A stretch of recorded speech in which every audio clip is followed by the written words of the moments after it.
Boa noite. Nos últimos 15 anos, os movimentos sociais ganharam uma vitrine até então não observada. Esses grupos estão crescendo e lutam pelo reconhecimento de sua identidade, enquanto buscam uma autonomia política. Ao mesmo tempo, observa-se um refluxo do movimento sindical.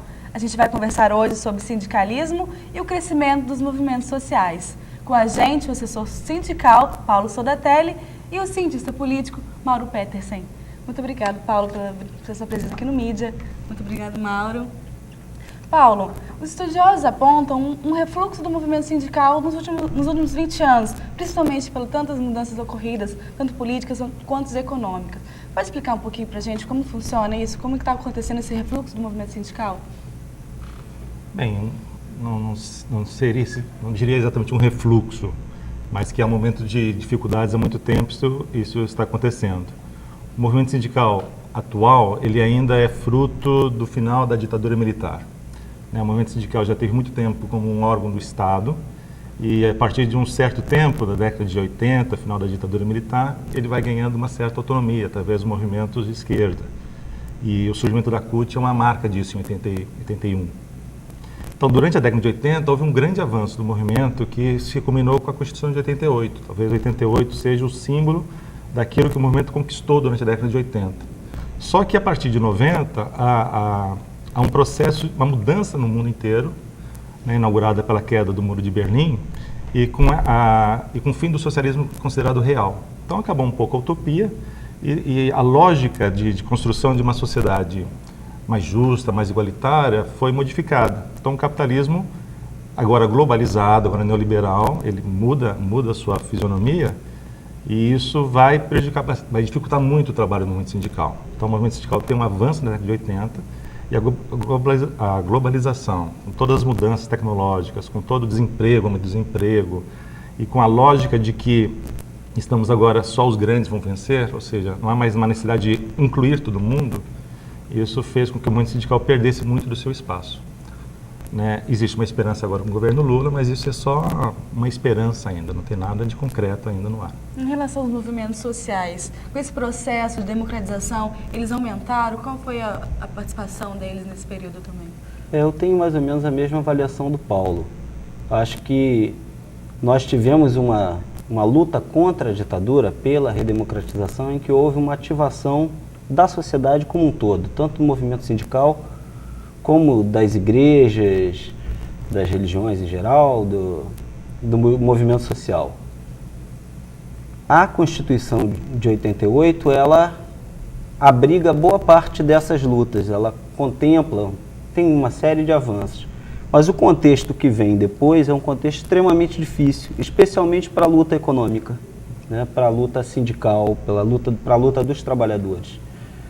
Por outro lado, até pelo conjunto de direitos políticos que foram conquistados, participação política, a gente tem um avanço de outros movimentos, a criação de conselhos, a criação de organizações que lutam por fazer valer uma série de coisas que estão na Carta Constitucional e outras, que estão sendo inventadas. Para mim, o avanço dos movimentos sociais ele tem essa característica. Eles não substituem o movimento sindical, são uma luta diferente, tem alguns aspectos que são de lutas materiais, que tem a ver com o avanço da democracia mesmo, quer dizer, os movimentos eles estão pressionando as prefeituras, estão pressionando os governos estaduais que passaram a ser eleitos, pressionando o próprio governo federal, como é o caso do Movimento Sem Terra. Quer dizer, estão aproveitando uma liberdade, uma certa segurança que não existia na época da ditadura, a ameaça de repressão era muito mais intensa. Mas existem novos movimentos que merecem uma explicação em separado. Nesse sentido, a globalização tem um aspecto positivo, que é ao aumentar a capacidade de comunicação das pessoas no mundo inteiro, ela permite um intercâmbio maior de pessoas também no mundo inteiro, uma troca mais intensa de ideias, de valores, e isso faz emergir novos grupos, novos movimentos, novas identidades. Existe aí nessa história uma mudança de lógica, porque o movimento sindical, pelo menos o movimento que avançou com a CUT, com as centrais mais de esquerda, esses movimentos eles tinham uma lógica de luta de classes, ou seja, a classe trabalhadora era inimiga da classe patronal. Então essa é a lógica. E essas classes elas não convivem juntas, porque têm interesses opostos. Com o fim do sonho de um socialismo, né, ou para a redução desse sonho, pelo fim da esperança, o que vai entrar, os movimentos sociais que estão entrando, ocupando um novo espaço, um novo cenário político, são movimentos que não questionam em si a lógica capitalista, não são movimentos de classes. Pelo contrário, a gente vê movimentos sociais onde, com pessoas, tem movimentos empresariais sociais. Né? Então, aquilo que se chama hoje de movimento social é muito confuso, porque você vai encontrar organizações de empresários fazendo projetos sociais, projetos ecológicos, projetos culturais, educativos, vai encontrar movimentos, né, que vêm de uma população que não tinha espaço de organização, mas não é mais uma luta contra o patrão, não é mais contra a lógica que nós vivemos, mas já dentro de uma perspectiva de melhoria de vida, mas sem essa perspectiva de classe. Então, muda bastante a lógica, os movimentos sociais que crescem na década de 90. Esse significado já está bem mais amplo do que era há um tempo atrás. Não digo mais amplo. A palavra da moda é cidadania, né? Que é para todo mundo. Cidadão, qualquer pessoa no Brasil tem o direito de ser cidadão. Antes havia um pouco diferente, era realmente uma luta, né? Se falava muito de luta, a palavra luta desgastada, né? A luta continua com uma expressão meio desgastada, mas era um embate político muito forte, uma perspectiva de uma mudança social. Esses movimentos não pode ter um germe aí de uma mudança, uma sociedade mais igualitária, mas eles não estão na lógica de questionar a classe dominante, patrões. Pelo contrário, tem patrões fazendo movimento social. A gente pode observar que o sindicalismo brasileiro era político-ideológico. Ultimamente não, ele é mais reivindicatório, questão de salarial mesmo, manter o emprego, vamos reivindicar essa parte. E o que a gente pode esperar agora do governo Lula? Ele já que saiu ele era no movimento sindical, o que a gente pode esperar em relação a isso, tanto no governo dele? Você até começou a falar, mas o que a gente pode ter? Eu tinha já falado que não existe ainda nada concreto. A gente pode esperar o quê, né? Bom, eu espero, pelo menos. Aí já entra uma questão menos de análise social, mas mais de esperança pessoal mesmo. O Lula ele é fruto desse movimento que eu estava comentando, na década de 80. Ele é fruto disso, nasceu nisso. A sua história foi bastante explorada com a vitória eleitoral. Né? Era uma pessoa que nem queria fazer política, virou político em função do seu irmão, que era padre, que o levou para o sindicato, até que se tornou uma liderança política, né, dentro do Partido dos Trabalhadores. Só que existe um problema de que, na década de 90 todo, que é a época em que Lula está tentando conquistar o poder, nós estamos dentro dessa nova lógica, a lógica globalizada, a lógica neoliberal. Então, você até falou de refluxo, hoje os movimentos são mais reivindicatórios. A questão da luta de classe ela está muito mergulhada, está muito sumida. Então, realmente, o movimento briga muito mais hoje pela manutenção do emprego do que por um avanço diferente, por conquistas diferentes ou que possam questionar o sistema. Então, o movimento parece que entrou numa lógica vamos fazer o que é possível, vamos melhorar o sistema. Então, o governo Lula, ele não quebra ainda nada nesse primeiro momento de governo, nesses primeiros 6 meses, não há nenhuma mudança da lógica que vinha acontecendo na política. Lógico que tem uma inversão, digamos assim, um discurso muito mais social, uma preocupação com o social, uma tentativa de melhorar essa questão, mas a lógica econômica ainda é mesmo. Tem gente até que fala que a continuação do Fernando Henrique, tem toda uma polêmica. Agora o Fernando Henrique tinha criticado o governo, estava forte demais, algumas medidas, ele já voltou a elogiar o antigo governo, o governo de Fernando Henrique Cardoso, elogiando. Então tem toda uma tentativa de tentar fazer Lula entrar na lógica capitalista, a lógica de um mundo globalizado, uma lógica que não é exatamente a de mudar o sistema que nós vivemos. Porém, como é um presidente que procura o diálogo, e já tentou o diálogo com vários tipos, segmentos, ele também, pela primeira vez, a gente vê um presidente indo no congresso de uma central sindical. Então, eu acredito que o movimento sindical tem a oportunidade de ocupar um espaço que perdeu. Tem a oportunidade, mas não a garantia. É óbvio que os movimentos sociais, eles democratizam a sociedade de verdade. A gente até teve nos últimos dias, o movimento gay que teve em São Paulo. Como você vê esses movimentos hoje? Eles são realmente fortes? Eles são bem representados? Essa coisa da representação é um problema, vamos dizer assim. Quando a gente fala em movimento social, normalmente a gente está pensando no quê? Nas pessoas participando e não delegando aos outros para fazer alguma coisa, né? Esse tipo de movimento como a passeata é claramente isso, quer dizer, você não vai pedir alguém para ir no seu lugar numa passeata, né? Você vai, né? Ou não vai, mas não é uma coisa que se delega. Uma coisa que marca alguns movimentos sociais, quando a gente fala em movimentos sociais, a gente está falando de coisas tão diferentes, né? Alguns movimentos sociais, eles têm como característica, como é o caso do movimento gay, uma afirmação de identidade. Quer dizer, a pessoa afirma uma determinada maneira de ser ou de pensar e exige um respeito, um reconhecimento da sociedade por aquela maneira de ser. Então, isso coloca a pessoa, não é tanto um movimento de reivindicação junto ao Estado, né? É uma reivindicação junto à sociedade, mais um movimento para afirmar, olha, eu estou aqui, eu sou assim, vocês têm que me reconhecer. Tem o direito de ser né? assim. Né? Existem aspectos que vão na direção do Estado, no caso do reconhecimento de alguns direitos, como a questão da união civil, mas é basicamente isso, é uma afirmação de uma maneira de ser. Como é que isso se encaixa com a questão econômica? É como o Paulo disse, quer dizer, não se encaixa perfeitamente, porque dentro do movimento gay você tem desde do operário até o empresário, né? É um outro tipo de corte que não é o corte de classe, né? No momento em que a luta material está enormemente dificultada, em função desse contexto em que a relação do capital com o trabalho, o capital acumula um poder muito grande, o poder de desempregar, as lutas econômicas elas ficam muito enfraquecidas. Então, o espaço que há para a manifestação é um espaço mais fortemente espaço da manifestação de identidade. Agora, é interessante pensar que importante para a democracia é que as pessoas estejam organizadas. Se elas não podem, num momento qualquer, numa conjuntura qualquer, reivindicar bem-estar material, que elas estejam organizadas para lutar pelo que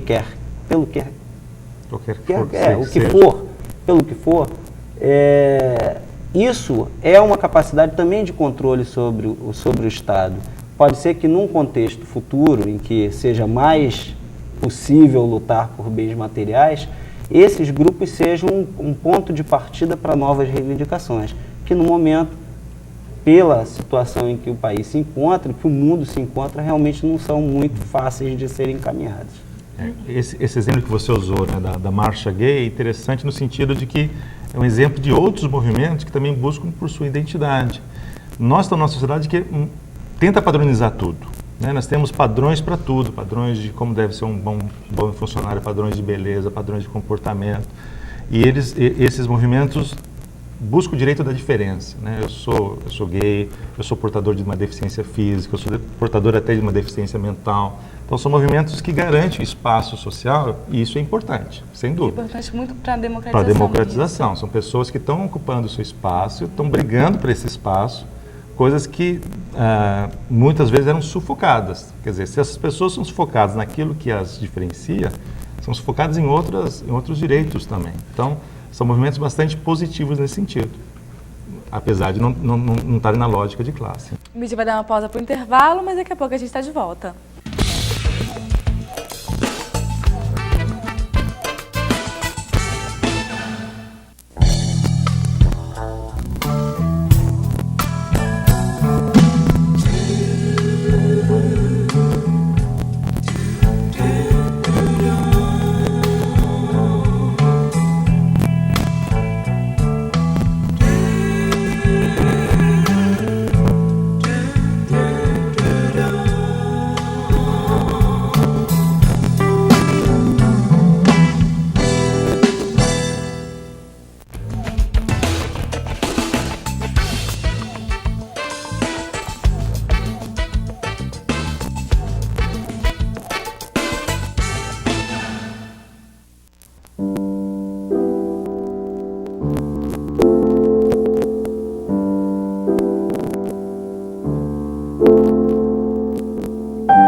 Hoje a mídia conversa sobre sindicalismo e o crescimento dos movimentos sindicais. Com a gente o assessor sindical, Paulo Sodatelli, e o cientista político, Mauro Petersen. Continuando a nossa conversa, os movimentos sindicais eles tiveram declínio, estão tendo declínio, enquanto o movimento social está crescendo. Será que a gente pode considerar o movimento sindical o berço dos movimentos sociais? Acho que a pergunta os dois podem responder. Pode começar, por favor.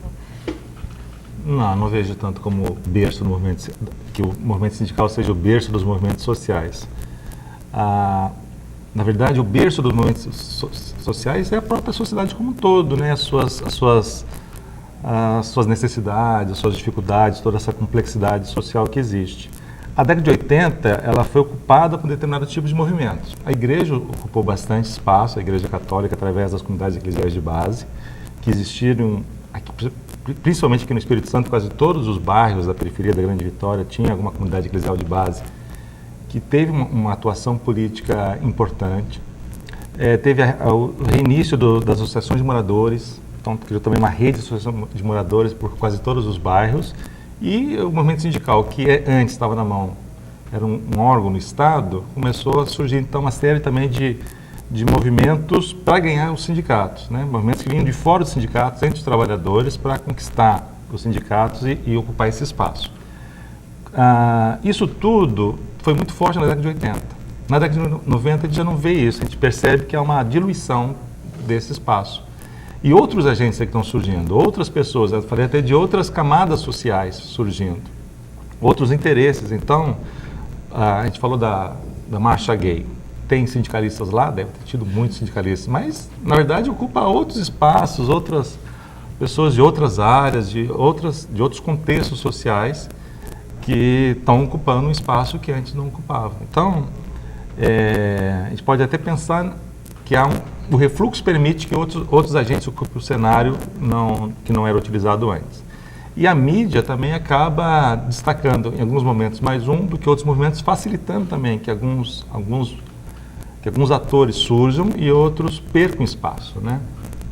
Qual é a sua opinião a respeito? Eu acho que o rótulo de movimentos sociais é um rótulo relativamente novo. Ele pega ali do final da década de 60 para cá. Se a gente pensar o que é o movimento social, talvez a gente pudesse jogar, mesmo na história do Brasil, essa coisa para muito lá para trás. Os quilombos, uma série de lutas, né, que já aconteciam desde a época do Brasil colônia. O que caracteriza e que fez surgir o rótulo dos movimentos sociais é a urbanização. Quer dizer, você tem um crescimento muito grande das cidades, e esse crescimento das cidades, especialmente em países de terceiro mundo, é um crescimento que se dá sem infraestrutura, sem transporte, sem saneamento. E boa parte do movimento que existe, que acontece no Brasil, a partir da década de 60, é um movimento de luta por equipamentos urbanos, por escola, por posto de saúde, por saneamento, enfim. Esse movimento, ele não tem ligação, a meu ver, ele não tem ligação com o movimento sindical. Ele é um movimento que pega as pessoas mais pelo aspecto de morador de uma determinada região que por trabalhador de seja lá que profissão. Agora, a gente está falando muitas vezes do mesmo grupo, quer dizer, a gente está falando de população pobre e urbana. Quer dizer, O movimento sindical, ele, às vezes, ele fica restrito porque ele pega o trabalhador assalariado, o trabalhador empregado e normalmente de carteira assinada, que é o que milita no sindicato. Os movimentos sociais urbanos, eles acabam pegando mais gente, acabam pegando as donas de casa. Mais abrangente, né? Os movimentos Acaba sociais. pegando essa um grupo questão diferente. do trabalhador assalariado é até uma crítica feita ao movimento sindical, que ele, na verdade, exclui uma boa parcela dos trabalhadores informais, muitos rurais não tinham esse direito, o servidor público durante bastante tempo não teve esse direito. Então, uma das críticas ao movimento sindical é que ele realmente não é abrangente, ele não consegue dar conta de toda a classe trabalhadora. E também, o Mauro estava lembrando aí dessas questões do espaço urbano, outras questões, de certa forma relacionadas, mas não necessariamente relacionadas, que o movimento sindical nunca pensava, como movimentos ecológicos cresceram muito na década de 90, que é uma preocupação. O movimento sindical nunca conseguiu pensar em ecologia, e tem a ver, né? Muito dos problemas ecológicos vêm das indústrias onde o movimento sindical atua, mas o movimento sindical não pensou na questão ecológica. E acaba atingindo pessoas de outros setores, muitas vezes das faculdades, das escolas, outros grupos sociais que não têm espaço não atuar no movimento sindical. Então, volta e meia você encontra outros agentes atuando no cenário político. Você começou a falar sobre a mídia, que o mídia deve mostrar esses movimentos. Só que existe até um canal, não sei se vocês sabem, um canal que está disponível no canal a cabo, aliás, no canal a cabo, mas é um canal disponível para a comunidade se movimentar e mostrar o que elas pensam ali. Mas será que os movimentos estão bem organizados? Porque eles, não sei se eles sabem disso ou não têm condições de estarem lá fazendo uma programação, mostrando os seus movimentos. Será que eles estão organizados? Existe uma organização aqui em Vitória, está falando da TV comunitária. Sim, a TV comunitária. Que é a TV a cabo, na verdade. O problema é o seguinte, existe a garantia da divulgação, mas quem produz isso? Né? Produzir programas de televisão não é uma coisa barata, exige equipamentos, exige tempo, existe uma série de outras, uma série de recursos de infraestrutura. E o movimento, nem o social, nem o sindical, tem essa estrutura. A maior parte dos movimentos é muito carente de recursos. Tem recursos humanos porque as pessoas trabalham voluntariamente. Então você vai encontrar pessoas de muita capacidade nesses movimentos, mas que estão ali dando a sua contribuição, o seu conhecimento, a sua experiência, sem ganhar nada em troca. Mas não tem os recursos. Então fazer televisão é cara e, apesar de ter uma associação dos movimentos, para usar a TV comunitária, não existe produção para que isso aconteça. Mas, de maneira geral, o movimento é organizado? A gente pode considerar assim? Acho que a característica do movimento social é ele ser pulverizado. Até por isso, ele ser um lugar onde as pessoas participam, devem participar, estar presentes. Ele tem essa força de atingir o bairro, atingir a rua da pessoa, mas ao mesmo tempo isso faz uma fragmentação. Quer dizer, ele não é uma organização, não é uma burocracia em que você tem as pessoas designadas com cargos. Alguns até acabam caminhando para esse modelo de burocratização, mas ele não é isso. Então isso dá uma fragilidade, quer dizer, ao mesmo tempo uma certa autenticidade, porque ele está sendo feito por pessoas que não se consideram políticos, não se consideram intelectuais, nada disso. Então isso tem uma autenticidade, mas tem uma fragilidade, que é essa coisa de como é que você ocupa espaços públicos, como é que você ocupa a mídia, como é que você se relaciona com as autoridades. Isso tem uma limitação. Normalmente alguns atores sociais, ou às vezes até políticos, entram para facilitar um pouco essa coisa. Às vezes até desvirtuando um pouco o movimento. Quer dizer, os partidos políticos, mesmo organizações sindicais, as igrejas, né? E mais recentemente é interessante as universidades. Essa expansão, inclusive, dos cursos do curso superior faz com que haja mais gente capacitada, né, com titulação, com formação, que pode, às vezes, até pela presença, porque também aumentou muito a quantidade de pessoas cursando, né, um curso superior, aumentou a presença dessas pessoas em bairros mais populares também, né, bairros de classe média baixa, E isso, às vezes, cria uma certa ativação, quer dizer, você tem até uma presença um pouco maior de intelectuais junto a esses grupos. Existe uma curiosidade, uma coisa que está aparecendo também de novo, de uma aproximação do estudante universitário com as camadas populares. O governo Fernando Henrique sacou um pouco isso com aquela coisa da universidade solidária, né? Mas me parece que foi muito pouco. Mas existe um movimento espontâneo que a gente percebe nas semanas de qualquer coisa, lá no meu curso, lá nas Ciências Sociais, é muito claro isso, de uma tentativa de conhecer, de saber como é que se pode fazer alguma coisa junto. Se isso não tiver um viés paternalista, de chegar e dizer, eu vou fazer por eles, pode ser uma coisa muito boa. Os movimentos sociais eles são auxiliados pelo governo. Será que isso não pode limitar esse tipo de movimento? O pessoal fica sem, não posso fazer isso, não posso fazer o outro. Será que tem essa limitação? É o mesmo problema. Quer dizer, se, de um lado, o movimento perde um pouco a espontaneidade, porque a primeira coisa que o governo pede para você fazer é mandar um representante, né? Quer dizer, se o movimento ele é participativo, um grupo, de imediato já tem que chegar e dizer, mas quem é o presidente? Quem é uma hierarquia necessariamente, né? E isso atrapalha muito, especialmente quando a presença em determinados órgãos, conselhos, acaba envolvendo não só o benefício do grupo, mas o benefício pessoal do representante. Está em andamento, eu não vou me estender muito nisso, mas está em andamento uma pesquisa sobre participação popular, poder local, aqui no município de Vitória, e é interessante a presença de funcionários da própria prefeitura presentes dentro dos conselhos, não indicados pela prefeitura, mas pelos movimentos sociais. Por quê? Porque é o sujeito que pode justificar junto ao empregador, perder um dia de trabalho para estar presente numa reunião de conselho. Então, às vezes é complicado para uma pessoa, dependendo do nível de renda, né, da condição social dela, condição econômica, até se fazer representar. Então, o representante acaba tendo um perfil, né, de classe um pouco superior ao próprio movimento que ele diz representar.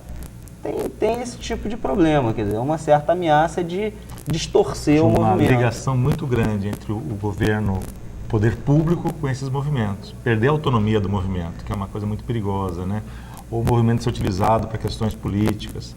Então tem uma série de viés aí que são problemas do movimento. Se o movimento entra na lógica do Estado, isso acontece muitas vezes em alguns conselhos, né? Um conselho de algum tipo de política pública. De política pública, às vezes a pessoa tende a raciocinar de acordo com o poder público. O poder público chega e coloca os números, o orçamento, as condições, nós temos tal receita, com essa tal receita vamos fazer isso ou aquilo. E a pessoa decide. Então, mas decide dentro de duas opções já estabelecidas pelo poder público. Então, o limite, as possibilidades de escolha são muito poucas, porque estão determinadas pelo poder público. E isso é atuar dentro de uma lógica que não é a lógica de alguns movimentos que buscam a sua autonomia e, com isso, questionam, reivindicam, independente da lógica do Estado. Mas com todas essas limitações e alguns problemas, o movimento sindical hoje, a gente pode dizer que eles alcançam seus objetivos? O movimento sindical? O movimento sindical e o movimento social. O movimento social, eles alcançam o objetivo? Do ponto de vista do movimento sindical, me parece que nós temos uma pauta difícil, né? Quer dizer, o movimento sindical de funcionários públicos está confrontado com essa reforma previdenciária e, ao que tudo indica, vai ser passada por cima do movimento, então demonstra uma certa desarticulação, uma perda até de legitimidade junto à sociedade. Eu acho que a população está aceitando tranquilamente essa mudança dos direitos, né, dos funcionários públicos, achando que é legítimo, que é boa para o país. Não há outra alternativa, né? Agora, e por outro lado, também pelos outros trabalhadores da iniciativa privada, a gente está vivendo uma taxa de desemprego monumental, que enfraquece qualquer movimento sindical. Agora, pelo lado dos movimentos sociais, é isso. Alguns movimentos parecem muito fortes. Muito obrigada pela presença de vocês. A gente tem que encerrar agora. Boa noite para vocês. Boa noite. Boa noite para vocês também. Me já volto na semana que vem. Até lá.